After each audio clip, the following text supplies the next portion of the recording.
Uma vez eu fui pregar aqui numa igreja, grande igreja aqui em Recife, muito tempo atrás, e por ocasião do aniversário. Eu tinha que pregar na sexta-noite, sábado à noite, domingo de manhã, domingo à noite. Preguei na sexta-noite, preguei no sábado à noite, preguei domingo de manhã, domingo à tarde eu fiquei doente. A gripe. Veio uma gripe daquelas brabas, né, que derruba a gente mesmo. E eu pensei em ligar pro pastor e dizer, pastor, eu não tenho condição de ir hoje à noite, tô aqui na lona. Mas eu disse, rapaz, é uma festa, o pessoal tá esperando, só mais um esforço e nós vamos terminar isso aí. Eu resolvi e fui, mas aí eu não tinha nem preparado, eu não tive condição de preparar nada. Eu resolvi compartilhar a minha hora devocional aquele dia, que foi do texto que Jesus disse que seu irmão pecar contra ti vai falar entre ti e ele só, e assim por diante, né?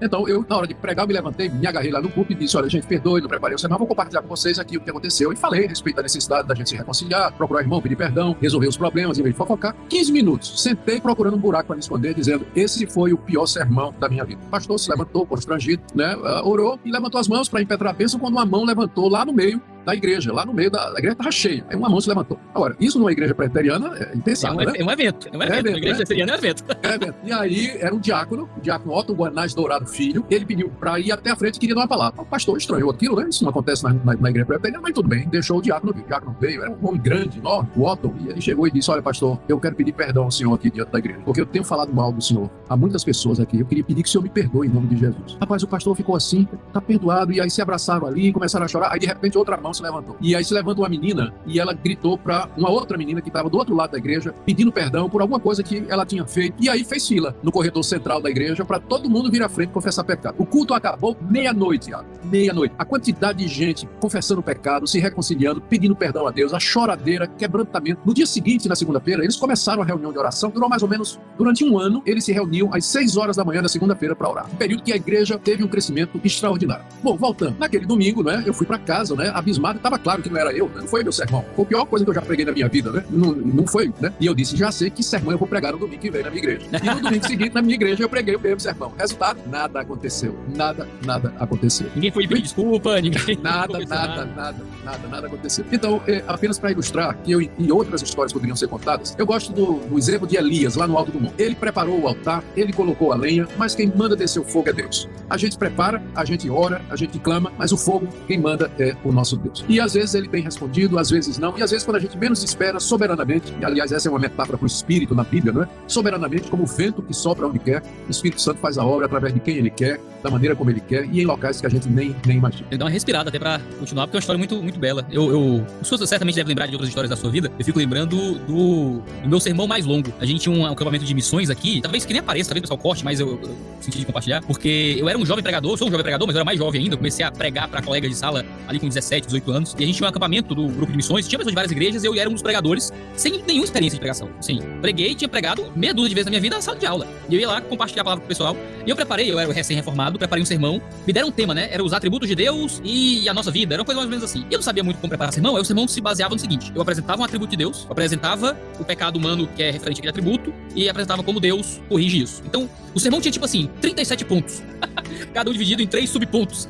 Então eu falava, tem o amor de Deus, aí eu li um versículo sobre o amor de Deus. Aí, mas a gente é pecador e a gente não ama, aí li um versículo sobre a gente não amar. Como é que Deus corrige isso? Aí fala sobre o amor dele mesmo. E o sermão era chato. Foi o sermão mais chato que um ser humano poderia pregar. Foi assim, uma coisa horrorosa, em termos homiléticos. E só que acontece, e eu preguei assim por quase 2 horas. E eu tava nem na metade do meu esboço. Então, e não era porque assim, aquela vaidade de pregador, não. É que eu não tinha nem o traquejo de encerrar o sermão dentro de um prazo. Eu não sabia o que fazer. Mas, a determinada altura, eu explicando de forma lenta, de forma sem graça, com homilética horrível, levando 0 certamente na prova de sermão, alguém começou a chorar, e chorar alto. E outras pessoas começaram a chorar também. E num intervalo assim de 3 minutos, não entendo o que aconteceu, todo mundo dentro daquela sala começou a chorar tão alto que eu não conseguia mais pregar, porque ninguém mais estava me ouvindo. E houve um tempo assim de oração, de quebrantamento, que eu simplesmente parei de pregar. Eu provavelmente encerrei uma frase no meio, não cheguei a concluir a frase que eu estava dizendo, eu fechei minha Bíblia e eu citei. E assim, ninguém fez nada, ninguém pegou um violão, ninguém ficou chorando, abraçado e orando por cerca de 30, 40 minutos depois disso. Que bênção, que bênção. Eu nunca preguei sermão de novo pra testar. Mas várias outras vezes na minha vida, preguei sermões muito melhores, com homilética muito melhor, talvez com sentido um pouco parecido, e novamente, não aconteceu nada, né? Por quê? Porque nós, como pregadores, temos uma missão, né? A gente consegue instruir a mente, a gente consegue, às vezes, causar uma impressão ao coração, mas aí vou levantar a pergunta em cima disso, né? Será que a gente não tem negligenciado muito a ação pontual e sobrenatural do Espírito Santo na vida do pregador? Sim, essa pergunta ela é uma pergunta que, inclusive, ela tem a ver com uma conversa que eu vinha tendo com minha esposa essa semana eu estava conversando com ela, O espírito, falando de como eu tenho sentido a falta de mais, eu vou usar o termo unção, né? Ou falta de um termo melhor. Eu sei que eu tenho depois de 40 anos de ministério, eu tenho alguma habilidade homilética, oratória, de trazer uma palavra, de explicar, mas isso é insuficiente. Isso é insuficiente. As pessoas se interessam, gostam de ouvir o que eu estou dizendo, que eu coloco de uma maneira fácil, simples de seguir, lógica, didática, muitas informações novas, interessantes. Então eu sei que muita gente gosta. Mas o que eu gostaria mesmo é que os sermões e as pregações pudessem ter um efeito transformador no coração, na mente das pessoas. Pudessem realmente ajudar as pessoas a vencer o pecado, a resolver o problema de relacionamentos indignos de Deus, ou tirar dúvidas que de alguma forma estão atrapalhando a vida espiritual. E eu sei que só o Espírito Santo pode fazer isso. O máximo que a gente pode fazer com todas as habilidades que a gente tem é alcançar o ouvido. Mas o coração, quem alcança é o Espírito Santo. Entretanto, o Espírito Santo vai me usar. Ele vai usar o pregador, a vida do pregador, o preparo do pregador, aquilo que vai ser entregue como meio para produzir esse tipo de efeito. E eu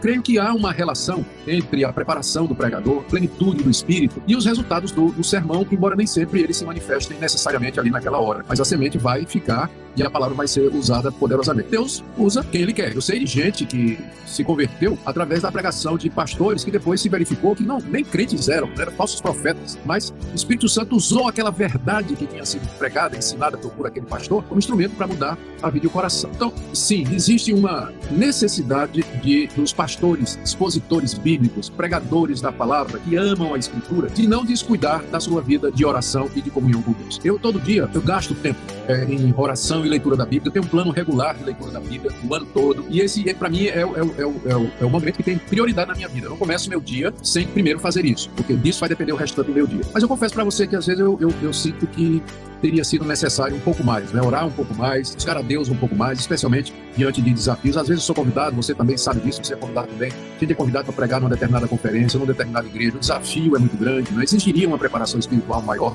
e às vezes a gente concentra só em preparar o esboço, ter só aquele sermão, baita sermão preparado, e descuida da vida espiritual, que para mim é o mais importante. Sua pergunta, portanto, tem toda a razão de ser, toda a razão de ser.